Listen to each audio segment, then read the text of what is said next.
行くぞはっジェノサイカッタ What's happening, everybody? Welcome back. This is Forgo, and the BS characters have arrived. So let's talk about this update, some of the good, some of the things that are not so good. The first thing is in the check-in login event. So we're going to get this little check-in login event. There's really nothing special here. I was really hoping we'd get a BS memory or something like that, but unfortunately, we're just going to get some experience bottles, and we're going to get some soul tokens. I mean, really, I think a lot of players have plenty of experience bottles. I mean, level 3 to 5. But I mean, this is going to be helpful for newer players, but that's really about it. The next thing that we have is the dice game. Now, the dice game is actually pretty good. You know, you're going to be able to get this card right here, which is actually a decent card. Increases attack, increases your HP, increases gold gain, and it decreases skill cooldown on any character that you put it on. So that's actually pretty nice that they give us this option card. It's a useful card, especially since it has the cooldown and increased attacks. Definitely going to help newer players. And the fact that you only get to make one round in the dice game, that's actually a good thing. And, you know, as you scroll up, you're going to get some rubies, you're going to get some gold hammers, capsules. I mean, we love these dice games. It's always nice. Going to get some AP that's going to help in our farming. And you're going to be able to get a dimensional invitation ticket, which is pretty cool, to level up your collaboration characters. And you're going to log in, you're going to get 300 dice a day, and the way that you're going to get more dice is actually in the Rush Dungeon, which is here. Now, today is only Chapter 1 is unlocked, but you're going to be able to get dice whenever you farm in Chapter 2 and Chapter 3, so you're going to have to play Chapter 2 and 3 every single day to get extra dice, amongst getting the dice every day just from logging into the game. And as far as the Rush Dungeon, I mean, whenever you play this, it's pretty much the same old, same old. You want to use all of these characters, you want to put them on your team, you want to put these card sets on your team to acquire more of a buff gain, so that way you can get more of these BS tokens, so that way you can purchase more of these things every single day in here. You know, the gold hammers, the capsules. There's really nothing too special in here. I mean, the capsules and the gold hammers are definitely what people are going to prioritize, probably the experience bottles more than likely. And then we have a pretty nice welcome change, and that's in the shop here, in the Topaz Shop. Now, this is actually pretty damn cool. So what they've done is they've actually added more cards in the Topaz Shop that you can acquire, and more characters in the Topaz Shop. Now, this is pretty dope, but the thing that's really nice is they also added imprint stone selection boxes. So this isn't a mystery box. There's no RNG involved in here, and you can actually get a double attack stone from here, which is pretty cool. Now, these attack stones will increase whatever element, whether they're purple, green, it doesn't really matter, whatever color anyways, and whatever element, which is attack type, or attack, defense, balance, it doesn't really matter.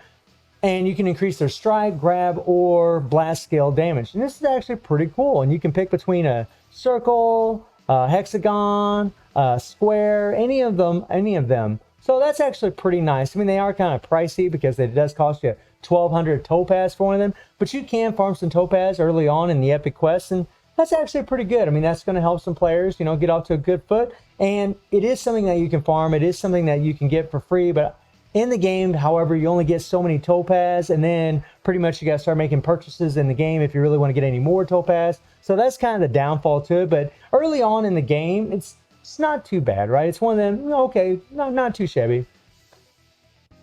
Then we have the new cards that are in the game. So we'll scroll over here, and we'll take a look at them. So first we have this set card. This is a pretty OP set for your boss syndrome characters. You're going to get a solid increased attack by 21% amongst all three of these cards. Not to mention that the artwork, this is my favorite card right here, looks absolutely amazing. But you're also going to get the increased damage of boss syndrome fighters' active skills by 25%.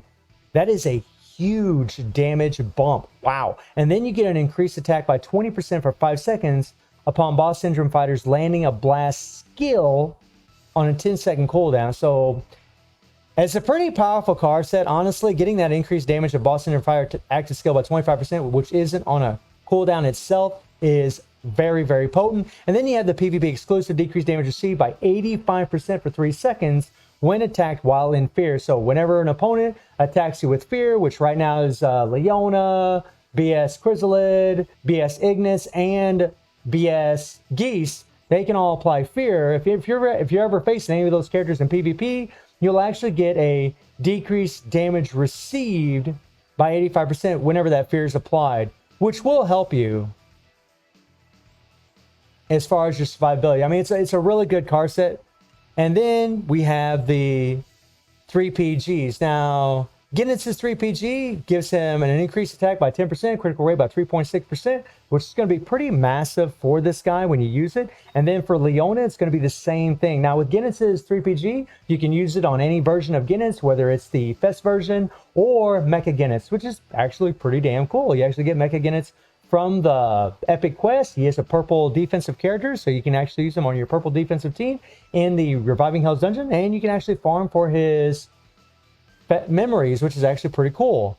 And Leona, unfortunately, she can use her 3PG on her Leona 12 and all the other versions of Leona, except for Orochi Leona. That's the one that this 3PG won't work on, which is kind of unfortunate, but it is what it is. And this gives an increased attack by 10%, critical rate by 3.6%. So they've done the same effect for both Goenitz and Leona. And then for the option card, I mean, it's pretty much a run-of-the-mill typical thing that Netmarble likes to do with a lot of these option cards. Increased attack by 5%, skill cooldown by 1.2 seconds. And then, you get the increased attack by 13% for 5 seconds and grants super armor for 2 seconds when tagging in a boss syndrome fighter. Really good card for boss syndrome fighters whenever you're playing in something like Spider Robot, RHD, Guild Raid. Those game modes are really going to benefit from having that option card on a boss syndrome fighter.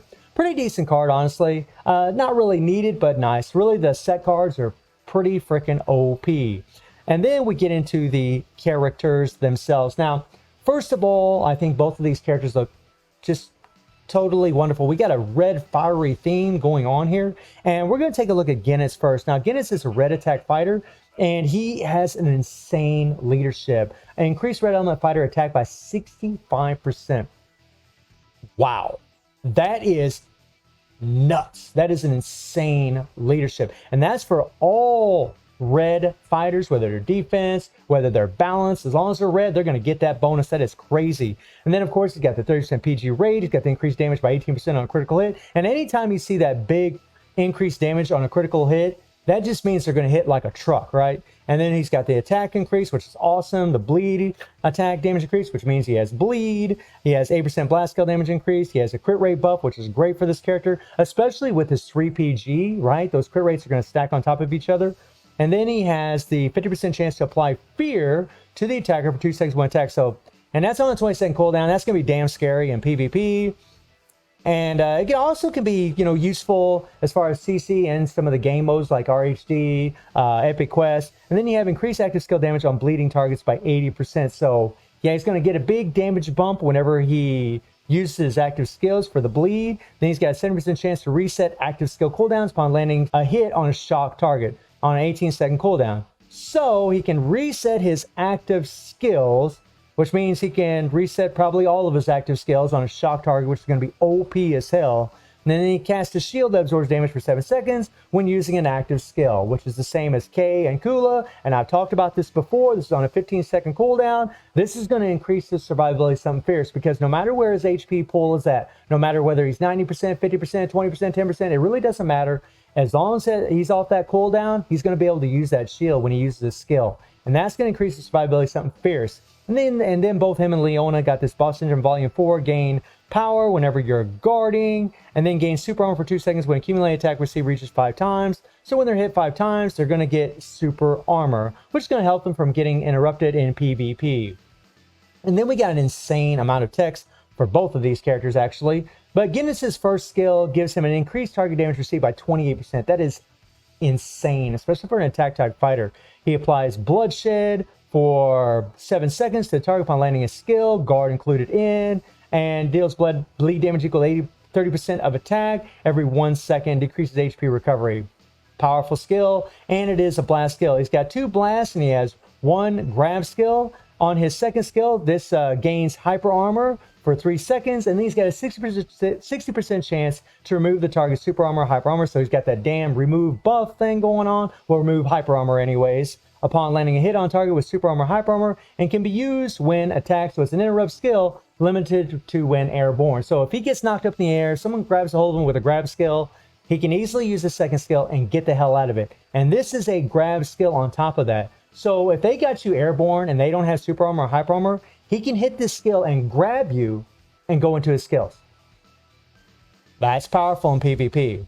And then his third skill Used to, well, increase attack by 35% for 7 seconds. On top of the increased damage that he's got on the first skill, deals additional damage equal to 20% of attack upon landing a hit on a bleeding target. So he has bleed on 2 different skills, and it's just damage upon damage buffs on top of each other. And then his default actually applies shock damage for 7 seconds. So he only gets the shock when he does the default. So that's something to keep in mind. So if you're using this guy, like say in Spider Robot, this is going to be very, very beneficial. Or maybe against certain Immortal dungeons that shock damage is going to be more potent, like Immortal Most, I believe. Shock will actually allow you to do a lot more damage to Immortal Most. And then he has the striker bonus of a heal and increased attack to Orochi clan members. So let's take a look at his skills. Goenitz looks pretty insane, I have to tell y'all.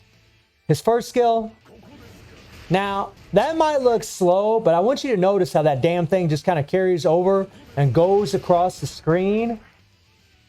I mean, even if you're dodging, that thing might catch you, right? It might catch you. Like when you're rolling or you're teleporting over, there's going to be a brief moment when you're coming at the end of your teleportation or at the end of your dodge where you can actually get caught by this tornado. And that thing's going to do continuous hits. And it applies dot. Yeah. That's got a nice vicious sound effect, doesn't it? He's like, pop. Man. Woo. And that's that skill. Like like I said earlier, if he's airborne and another character, doesn't have super armor or hyper armor and they're knocking you up in the air, he can hit that second skill and get out of it and grab a hold of him and start beating the hell out of him. It's crazy. And this skill here is just going to do a bunch of damage to the opponents. Wow, wow, wow, wow, wow, wow, wow. And then you have the default.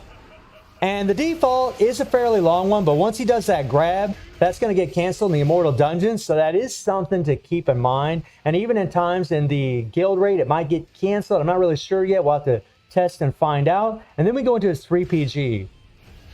This is vicious. Man. And he gets that crit rate buff on top of the crit rate buff he has. All those hits he's dealing. Oh my God. Goenitz is going to be a monster. He's going to be a monster. Not to mention that he's a red type. And in Epic Quest 2 against Zero, having a red is going to be very beneficial. And him having that shield and having that extra survivability, that's going to be powerful, guys. It's going to be powerful. And then we get into Leona, who's a purple defensive fighter. And she has an amazing leadership with this increased boss syndrome fighter attack by 45% and the PG rate by 20%. So that already tells you for the Immortal Dungeons, she's going to be an insane leadership for BS fighter characters, right?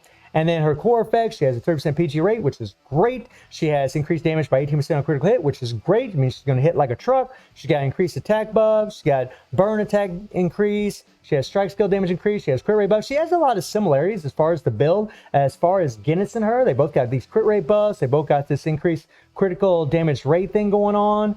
She has increased target damage received by 35% for 5 seconds upon landing Grand Saber EX on a 15-second cooldown. Nice increased damage buff.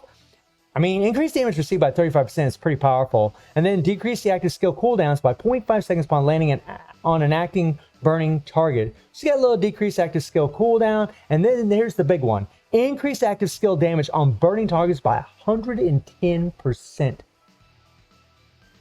Ooh, that's a lot of damage. And then here's the thing that I kind of like, I'm okay with, but I don't like it as much as Goenitz is. And this is, she has a shield that absorbs damage for 7 seconds, but it's only when attacked when her HP is 50% or more. So, well, I mean, actually, it's still really good because even at 100% all the way down to 50%, she is going to be able to create that shield. But once she gets below 50%, the shield is going to be gone. However, this is something to keep in mind about Leona. Leona is a defensive fighter, so she's going to be a lot tankier than, say, like an attack fighter or even a balance type fighter, because she's going to be have higher defensive stats. And if you have that Athena card set that gives you that decreased damage tree that only applies to defensive characters, Leona's survivability is going to be absolutely over the top. It's going to be really good just the way it is, even if you don't have the Athena set. But if you have that set, all that extra damage, the decreased damage received is just going to be nuts when you get below that 50% HP and you won't have this shield. Whoop. And then, of course, she's going to be able to gain power whenever she's guarding. She's got the same super armor effect as Goenitz. And again, look at all this text. This is just crazy. So she gains hyper armor. She has a 70% chance to remove super armor and hyper armor, which honestly is just super annoying. She has 2 strike skills and a blast skill. And this has the interrupt skill also that can be used whenever you're airborne. And then her second skill applies Infernal Flame to the target for 7 seconds. She has an increased target damage received by 27% on top of the increased target damage received from her core passive. Yeah, I mean, woo! And then she deals burn damage equal to 30% of attack every 1 second. Yeah, she's going to decrease critical rate and defenses by 30%. That's going to help as far as doing more damage. And then her third skill, increase attack by 55%. That is high. 55% of defenses for 7 seconds when using a skill. Holy mother of God. And then deals additional damage equal to 50% of attack upon landing on a burning target. So more burn damage based every attack on top of the core passive of 110% extra attack to a burn target. Woo! Girl's gonna have power, my friends. And then she applies fear to an enemy for 3 seconds upon landing a skill, guard included ends. So this is gonna be a very scary thing in PvP, but it's still gonna be very useful in PvE for that extra CC. And then she has something that's really interesting. She has a dot explosion, and this is an insane dot explosion. Deals burn damage equal to 4 times of the remaining burn damage and remove burning effect with attacking on a burned enemy. 4 times. Now, the thing about this is, say you were using this character in Guild Raid against Omega Rugal when you're trying to play that burn on hard mode, that damn thing will remove the burn. So you really aren't going to want to use it whenever you're trying to break the meter on, say, Guild Raid Rugal. But if you've already broken the meter and used this dot explosion, you're going to do some freaking nutso damage. Not to mention you're going to do nutso damage in game modes where you just want to apply that extra burn. Or not apply that extra burn, but just apply a lot of extra damage. This is crazy power. I mean, it's one of those things that's going to be useful in certain game modes, and then it might be a caveat in other game modes. Like maybe in against Immortal Vulcan, if you're trying to use this and you remove the burn, that's not going to be such a good thing. But we found in the past that even when you remove a dot that's actually allowing you to do more damage to Immortal Dungeons, you still can do very well. I mean, we've proven this in the past, so I really don't think it's going to hurt Leona that much in that respect. And then she's got this, healing striker bonus with the increased attack to Orochi clan members. And I just got to say, guys, Leona looks amazing. She looks absolutely gorgeous in a sexy, sadistic way. First skill, super fast skill. By the way, this music is pretty dark. That's a fast damn skill. Woo-wee! And that might have some range. I mean, look at that thing. Look at how far that blade flame streak goes across the screen. We'll see. We'll see. Wow. And I think that whenever someone hits those flaming balls, I'm not really sure, I can't guarantee this, that is when that fear is going to get applied. So keep that in mind. So, I mean, we'll see if that's going to be true, but we'll find out in the future. Then here's her default. I love this default. My God, we're going to watch this again. And that's a pretty long damn default, which is nice. And this has got that dot explosion. I love, you see her eyes imbued, right? Look at this freaking... One more time. Okay, one more time. I'm fanboying now. I'm fanboying out. One more time. I gotta do it one more time. Oh, God, I love this skill. Okay. 3PG. Now, this is a fairly long 3PG, and remember, oh, gosh, she looks so beautiful in that view. But remember, it won't work on Orochi Leona. It will work on Leona 12, and it will work on all the other versions of Leona, like, the gold border versions and so on. So that is something to keep in mind when you're thinking about, if you're going to pull for these cards, which I would recommend you do. Man, I am loving it. I wish it was a little longer. I'm not going to lie. I wish the 3PG was a little bit longer, but it's still pretty good. Honestly, I think Leona's going to be quite insane. I think they're both going to be really good for PvP. I do think that Goenitz is going to be, he's going to have a little bit more damage and a little bit more usefulness because he actually has bleed and especially that shock, But I do think Leona is going to be a very, very powerful character. I'm actually very, very excited about both of these characters. Now, let's get into something that's not so positive. And I hate to go on to a sour note, but I need to bring this up and I need to talk about this a little bit. And that is this combining memory crap, this bull crap here. Now, I honestly hate this. I've been very friendly with Netmarble about this. I've mentioned in the past how it's kind of a whatever thing, but honestly, when I look at this, I just think to myself, what? You want us to use BS memories to get a random BS memory for any BS character. Now, the question that I would ask Netmarble is, how many players have extra BS memories? Yeah, I got 2 Orochi memories and I can use them. My character's at level 50, but I want y'all to keep something in mind. It was data mined, a couple times that they were going to increase our awakening levels. Right now we can max them out at 5 stars, and they might go to 6 stars, and they might go to 7. I mean, it was data mined that they're going to go up to 10 stars. And if that's the case, you're going to need more memories. So this might be a little, trap that is going to screw you in the future, because say I use my Orochi memories here, and then they increase the awaken levels, and I want to awaken Orochi even further. Well, I just spent my memories here, and I lost that. And that could screw you. And honestly, I think this is really a bunch of crap. The only people that are going to have this, and by the way, just to keep something in mind, guys, the reason I got these BS Orochi memories here is because I spent over $400 on that BS banner with Orochi and BS Rugal, because BS Rugal is my favorite character. So I went all out. And, players don't have that kind of money, especially the way that they're pushing out these BS, SS, and collaboration characters. This has got to go. What they should have done is had something like what they did with the recent SS memory, where we could actually farm for a BS memory. That would be freaking amazing. Or have a carnival, right? I mean, the carnivals suck, but at least we can use, people save their materials, because this is what we come to expect. Usually when we get these banners, we have a carnival where we use our cards, or whether we use memories to acquire so many points, so that way we can get a SS memory, like what they did with Honoka, right? They should have done something like that. Honestly, I feel like this is not really a slap in the face, but I just think it rubs players the wrong way when they do something like this.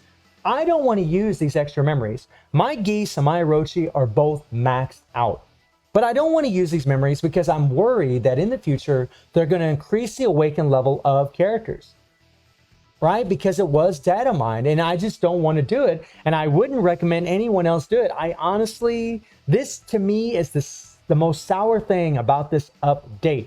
The characters look awesome. The cards look awesome. The new set cards look awesome. The dice game is going to be fine, because again, you will be able to farm dice in Chapter 2 and Chapter 3 of Rush Dungeon. The fact that they added more Fest characters and the cards for those characters, and the Topaz Shop is really good. The Imprint Stones in the Topaz Shop. All these things are really good. But this here, I really don't think they should do this. I mean, what they should do is just let us use our regular Fest characters.